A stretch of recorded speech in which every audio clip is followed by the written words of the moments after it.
اعوذ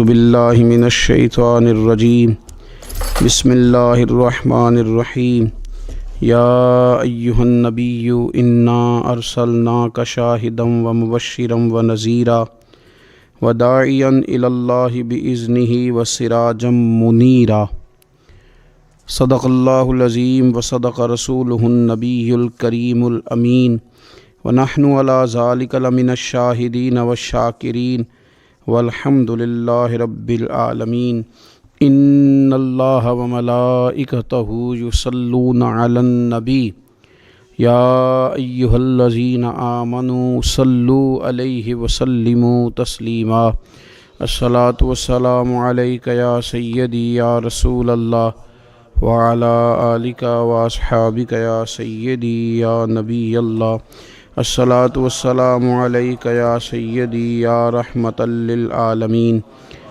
وعلی آلک واصحابک یا خاتم النبیین۔ تمام تعریفیں اللہ تعالیٰ جل شانہ کے لیے، درود و سلام نبی اکرم نور مجسم شفیع معظم آقا کل ختم رسول دانہ سبل احمد مجتبیٰ جناب حضرت محمد مصطفیٰ صلی اللہ تعالیٰ علیہ وسلم کی ذات والا صفات کے لیے حمد و صلوات کے بعد، اللہ تبارک و تعالیٰ نے قرآن مجید برہان رشید میں ارشاد فرمایا کہ یا ایھا النبی انا ارسلناک شاہدا ومبشرا ونذیرا۔ فرمایا محبوب صلی اللہ تعالیٰ علیہ وسلم، ہم نے آپ کو گواہ بنایا ہے، خوشخبری دینے والا بنایا ہے اور ڈر سنانے والا بنایا، وداعیا الی اللہ، اور آپ کو اللہ کی طرف دعوت دینے والا بنا کے بھیجا ہے، باذنہ، اس کے حکم کے ساتھ، اس کے اذن کے ساتھ، وسراجا منیرا، اور چمکتا ہوا آفتاب بنا کے بھیجا ہے۔ اے محبوب صلی اللہ تعالیٰ علیہ وسلم، آپ کو داعی الی اللہ بنایا، اللہ کی جانب دعوت دینے والا بنا کے بھیجا ہے۔ نبی پاک صلی اللہ تعالیٰ علیہ وآلہ وسلم نے ہمیں اللہ کی جانب دعوت دی، عقیدوں کے اندر، نظریات کے اندر، افکار کے اندر، سوچوں کے اندر جو کمزوریاں ہیں، ان سب کو نبی پاک صلی اللہ تعالیٰ علیہ وسلم نے دور فرمایا۔ ہمیں رسول کائنات صلی اللہ تعالیٰ علیہ وسلم نے فکری طور پر، ذہنی طور پر، قلبی طور پر مضبوط کیا۔ انسان جب تک اللہ اور اس کے رسول صلی اللہ تعالیٰ علیہ وسلم سے ذہنی طور پر اور روحانی اور قلبی طور پر وابستہ نہیں ہوتا، اتنی دیر تک وہ کمزور رہتا ہے، اور جب وہ رب رسول سے وابستہ ہو جاتا ہے، اس کا عقیدہ اللہ اور اس کے رسول صلی اللہ علیہ وسلم کی ذات پر مضبوط ہو جاتا ہے، پھر وہ ذہنی طور پر، فکری طور پر مضبوط ہو جاتا ہے۔ نبی پاک صلی اللہ تعالیٰ علیہ وسلم کی تشریف آوری سے پہلے جو بنیادی مسئلہ تھا وہ یہ تھا کہ کفار مکہ، قریش بہت سارے بتوں کی پوجا کرتے تھے، تو جو نظریاتی کمزوریاں تھیں، جو فکری فقدان تھا، وہ ان کے اندر بہت زیادہ تھا۔ حج کر کے آتے تھے تو اوہام پرستی کا شکار تھے، حج کر کے آئے ہیں تو دروازے سے داخل نہیں ہوں گے، اوپر سے کود کر کے آئیں گے، کپڑے اتار کر معاذ اللہ بیت اللہ شریف کا طواف کرتے، قربانیاں کرتے تو ان کا خون کعبے کی دیواروں کے ساتھ ملتے۔ مصر کے اندر یہ رسم پائی جاتی تھی کہ وہ سال کے بعد ایک لڑکی کو ذبح کر کے دریا میں ڈالتے تھے تو تب دریا چلنا شروع ہوتا تھا، اور اس پر انہوں نے نظریہ بنا لیا تھا کہ ایسا ہوگا تو تبھی معاملہ آگے بڑھے گا۔ نبی پاک صلی اللہ تعالیٰ علیہ وسلم نے ان سب لوگوں کو اللہ کی جانب دعوت دی۔ حضور علیہ السلام نے فرمایا، میں تمہارے سامنے جو تعلیمات لے کے آیا ہوں ان میں کوئی اوہام پرستی نہیں، اس میں توہمات کا کوئی تذکرہ نہیں، ایک مضبوط دین، اللہ تبارک و تعالیٰ کی ذات پر بھروسہ، اللہ تبارک و تعالیٰ کی رحمت سے امید، ان سب چیزوں کو رسول پاک صلی اللہ تعالیٰ علیہ وسلم نے لوگوں کے ذہنوں تک اتارا۔ جب تک انسان کا بھروسہ عام انسانوں سے وابستہ رہتا ہے، دنیا داروں سے وابستہ رہتا ہے، پیسوں سے وابستہ رہتا ہے، دنیاوی معاملات کے ساتھ وابستہ رہتا تو وہ کمزور ہوتا جاتا ہے دن بدن۔ اور رسول پاک صلی اللہ علیہ وسلم داعی الی اللہ ہیں، تو حضور نے ہمیں یہ سوچے دی ہیں کہ تم نا اپنے آپ کو اللہ رسول سے وابستہ کرو۔ پھر یہ جو کمزوری ہے نا، کمزوری یہ تمہارے دل سے نکل جائے گی۔ ہم دیکھتے ہیں کہ آج بہت سارے لوگ ایسے ہیں جو مایوسی کی گفتگو کرتے ہیں۔ اگر غریب ہو گئے ہیں تو تب بھی ان کے جملوں میں معاذ اللہ مایوسی ہے۔ کہیں بیمار ہو گئے ہیں تو پھر بھی وہ گھبرائے سے ہیں، وہم کا شکار ہیں۔ اگر کسی جگہ کوئی آزمائش ان پر آ گئی ہے تو بھی مختلف توہمات کا وہ شکار ہو جاتے ہیں۔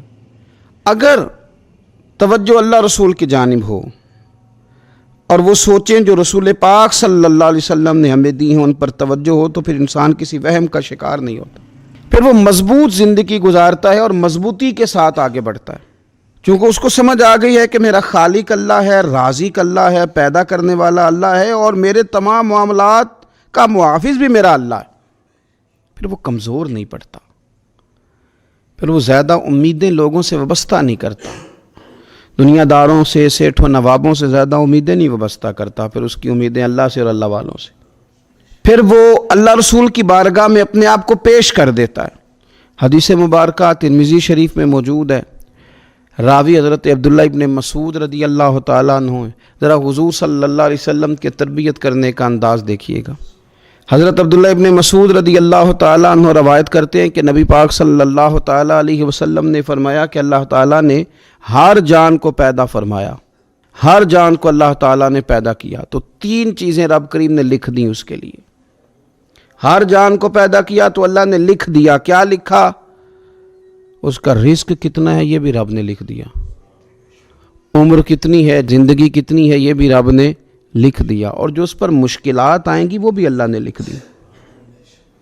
اس کی حکمت کے تقاضوں کے تحت جو مشکلات آئیں گی انسان کی گناہوں کی معافی کا سبب بنے گی، نیک ہے تو درجات کی بلندی کا سبب بنے گی۔ تو جو مشکلات اس کی طرف آئیں گی، جو مصیبتیں، بیماریاں، تنگیاں، وہ سب اللہ تبارک و تعالیٰ کی حکمت کے تقاضوں کے تحت آئیں گی۔ اب انسان یہاں گھبرایا رہے، مایوس ہو جائے۔ ایک بات اب ذرا یہاں صوفیاء کہتے ہیں، وہ بھی سمجھنے والی ہے۔ وہ کہتے ہیں کہ اصل بات یہ ہے کہ جس رب کی طرف سے تو کرم قبول کرتا ہے نا، اس کی طرف سے آزمائش بھی قبول کر۔ وہ کریم جو تیرے اوپر رحمت کے دروازے کھولتا ہے، کبھی اپنی حکمت کے تقاضوں کے تحت تجھے کسی مشکل میں ڈالے تو اسے بھی تھوڑا سا قبول کر۔ ایسا نہ ہو کہ میٹھا ہے تو فٹافٹ تو قریب کرے، اور اگر تھوڑا سا تجھے کوئی ترش رویے سے، ترش جگہ سے گزرنا پڑے تو پھر تو گھبرا جائے۔ تو اپنے مالک کے سپرد جب اپنے آپ کو کر دے گا، پھر تیری طبیعت سکون میں آ جائے گی، تیرا قلب ٹھنڈک میں آ جائے گا۔ محمود غزنوی رحمۃ اللہ علیہ مالٹا کھا رہے تھے، ایک ٹکڑا اس کا، ایک خاش اس کی اپنے ہاتھ سے نکال کر کے ایاز کو کھانے کے لیے دی، ایاز فٹافٹ کھا گیا۔ بعد میں ایک ٹکڑا محمود نے اپنے منہ میں ڈالا تو بڑا کڑوا محسوس ہوا مالٹا، تو اس نے اس کو تھوک دیا اور ایاز کی طرف دیکھ کے کہنے لگا بہت ترش تھا، بہت کڑوا تھا، کس طرح تم کھا گئے؟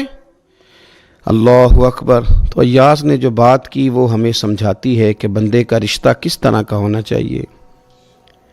ایاز کہنے لگا آقا ساری زندگی تیرے ہاتھوں سے میٹھے کھائے، آج ایک کڑوا آیا تھا تو میں اگر اسے تھوک دیتا، یہ کو آئینے وفاداری تو نہ ہوا۔ انسان کو اللہ کی طرف سے نعمتیں آتی جائیں، رحمتیں آتی جائیں، تندرستیاں آتی جائیں، لیکن کسی جگہ ذرا کمزوری دیکھنی پڑے تو انسان اس جگہ ٹھہر جائے، اس جگہ وہ گھبرا جائے، وہم کا شکار ہو جائے، پتہ نہیں کیا ہو جائے گا، ان چکروں میں پڑ جائے، تو یہ بات درست نہیں ہے۔ اب یہ کہ ہم کیا کرتے ہیں، ہم نے اپنی ساری توجہات کا مرکز دنیا والوں کو بنا لیا ہے۔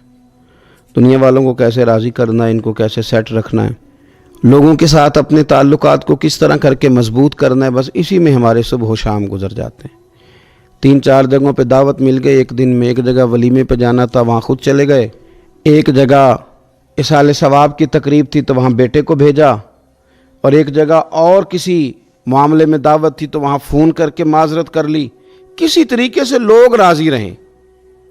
پھر کیا ہوتا ہے، پھر انسان کو یوں محسوس ہوتا ہے کہ اسے فٹ بال بنا لیا گیا۔ آپ لوگوں کی توقعات پہ کتنا پورا اتریں گے؟ بس آپ اپنے ضمیر سے پوچھیں کہ ہم اللہ اور اس کے رسول صلی اللہ تعالیٰ علیہ وسلم کے ساتھ اخلاص رکھتے ہیں؟ ہمارا دل اس پر مطمئن ہے جو کام ہم کر رہے ہیں؟ جو سفر ہم نے شروع کیا ہوا ہے وہ رب کی رحمت کی طرف ٹھیک بڑھ رہا ہے؟ باقی یہ کہ لوگوں کو راضی کرنے کی کوشش میں رہنا اور لوگوں پر توجہ رکھنا اور لوگوں کے معاملات ہر وقت دیکھتے رہنا، یہ چیز انسان کو کمزور بھی کر دیتی ہے اور بعض اوقات اسے لوگوں کے سامنے رسوا بھی کر دیتی۔ حضرت سیدنا عبداللہ ابن عباس رضی اللہ تعالیٰ عنہ موجود تھے تو رسول پاک صلی اللہ تعالیٰ علیہ وسلم نے انہیں نصیحت فرمائی۔ اپنے چچا کے بیٹے حضرت عبداللہ ابن عباس کو حضور نے نصیحت فرمائی، فرمایا یقین رکھو اے عبداللہ ابن عباس، یقین رکھو کہ اگر ساری دنیا متفق ہو جائے تمہیں نفع پہنچانے میں تو تمہیں نفع پہنچا نہیں سکتی مگر وہ جو تمہارے لیے تمہارے رب نے لکھ دیا ہے۔ لوگ تمہیں نفع پہنچانا چاہیں تو پہنچا سکتے نہیں، اور فرمایا اگر ساری امت متفق ہو جائے کچھ نقصان پہنچانے میں تو نقصان پہنچا نہیں سکتے مگر یہ کہ جو اللہ نے تمہارے لیے لکھ دیا ہے۔ نہ تمہارا کوئی نفع کر سکتا ہے نہ کوئی تمہارا نقصان کر سکتا ہے، ہوگا وہ جو اللہ کی مشیت کا تقاضا ہوگا، خدا کی رحمت کا تقاضا ہوگا۔ تو اب کرنے کا کام تو یہ ہے کہ ساری توجہات کا مرکز اللہ رسول کو بنایا جائے۔ آپ دیکھیے صحابہ کرام علیہم رضوان کو رسول پاک علیہ الصلوۃ والسلام کی مقدس زبان نور پر کس قدر زیادہ یقین کامل حاصل ہے کہ سید عالم صلی اللہ تعالی وسلم 313 سے کہتے ہیں کہ چلو جہاد کے لیے تو وہ نکل پڑتے ہیں، 1000 سے مقابلہ کرنا ہے تو وہ تیار نظر آتے ہیں۔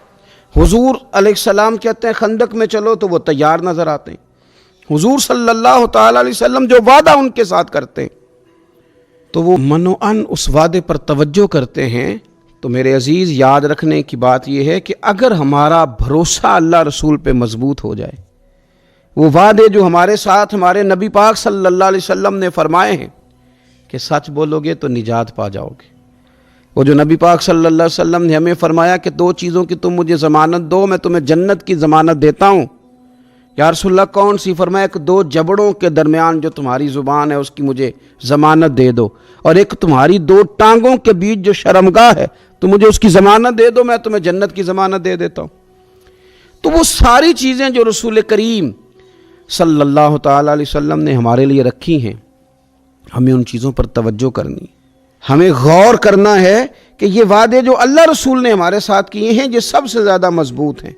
اسی طریقے سے اگر رحمت خداوندی کی طرف انسان کا خیال جائے، اللہ کے کرم کی جانب اس کی توجہ جائے، میرے رسول پاک صلی اللہ تعالیٰ علیہ وسلم نے ارشاد فرمایا، آپ یقین کریں جن لوگوں کی توجہ اس طرف ہو جاتی ہے کہ اللہ تبارک و تعالیٰ بڑا کریم ہے، اللہ بڑا مہربان ہے، اللہ بڑا کرم کرنے والا ہے، تو پھر خدا بھی ان پر بڑی ہی رحمت فرماتا ہے، پھر اللہ تعالیٰ بھی ان کے لیے بڑی ہی آسانیاں کرتا ہے۔ اس لیے ہمارے بزرگوں نے لکھا ہے کہ اپنے رب کے ساتھ حسن ظن رکھنا واجب ہے، ضروری ہے کہ تم اللہ کے ساتھ اچھا گمان رکھو، اچھا گمان۔ امام غزالی نے حدیث لکھی ہے، ایک اعرابی نبی پاک صلی اللہ علیہ وسلم کی خدمت میں حاضر ہوا اور اس نے عجیب بات کی، عرض کی یا رسول اللہ صلی اللہ علیہ وسلم قیامت کے دن حساب کون لے گا؟ تو حضور نے فرمایا حساب تو میرا رب کریم لے گا۔ تو وہ شخص مسکرایا، حضور نے فرمایا کیوں مسکراتے ہو؟ عرض کی یا رسول اللہ جب کریم غالب آتا ہے تو وہ کرم ہی کرتا ہے، وہ کرم ہی کرے گا، وہ فضل ہی فرمائے گا۔ تو نبی پاک صلی اللہ تعالیٰ علیہ وسلم نے کیا فرمایا؟ فرمایا بھی یہ عربی بڑا فقیہ ہے، بڑا دانش مند ہے، یہ سادہ بندہ بڑی اعلیٰ بات کر گیا، فقیہ ہے، دانش مند ہے، اس لیے کہ اس کی امید اللہ تبارک و تعالیٰ کی رحمت کے ساتھ لگی ہوئی ہے۔ مسند امام احمد بن حنبل میں حدیث ہے، نبی پاک صلی اللہ علیہ وسلم فرماتے ہیں، رب فرماتے ہیں کہ اگر میرا بندہ زمین بھر گناہ لے کے میری بارگاہ میں آئے، بھر دی اس نے زمین گناہ کر کر کے، لیکن وہ آئے اور استغفار کرے اور اس امید پر استغفار کرے کہ رب مجھے معاف کر دے گا، سچے دل سے توبہ کرے، تو حضور فرماتے ہیں رب اس بندے کو معاف فرما دیتا ہے، اگر اس کی امیدیں اپنے رب کے ساتھ مضبوط ہوں۔ ہم نے یوں کیا ہے کہ کمزوری دکھانی شروع کر دی ہے، کمزوری، اور پھر کچھ معاشرے میں لوگ بھی ہیں یہ کچھ جادو کا بتانے والے لوگ آ گئے ہیں جو ہر شخص کو کہتے ہیں کہ تجھے تو جادو ہو گیا ہے، جو ہر شخص کو یہ بات بتاتے ہیں کہ تیرے اوپر تو آسیب کا اثر ہے۔ ان لوگوں نے بھی لوگوں کو کمزور کر دیا ہے۔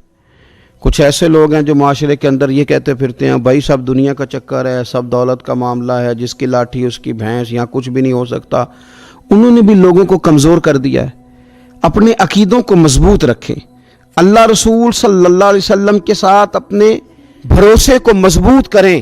دیکھیں حضور ہماری تربیت کرتے ہیں، فرمایا اگر تم رب پہ بھروسہ کرو گے نا اور رب تعالیٰ پہ بھروسہ کر کے نکلو گے تو اللہ تمہیں اسی طرح رزق عطا فرمائے گا جس طرح رب پرندوں کو رزق عطا فرماتا ہے۔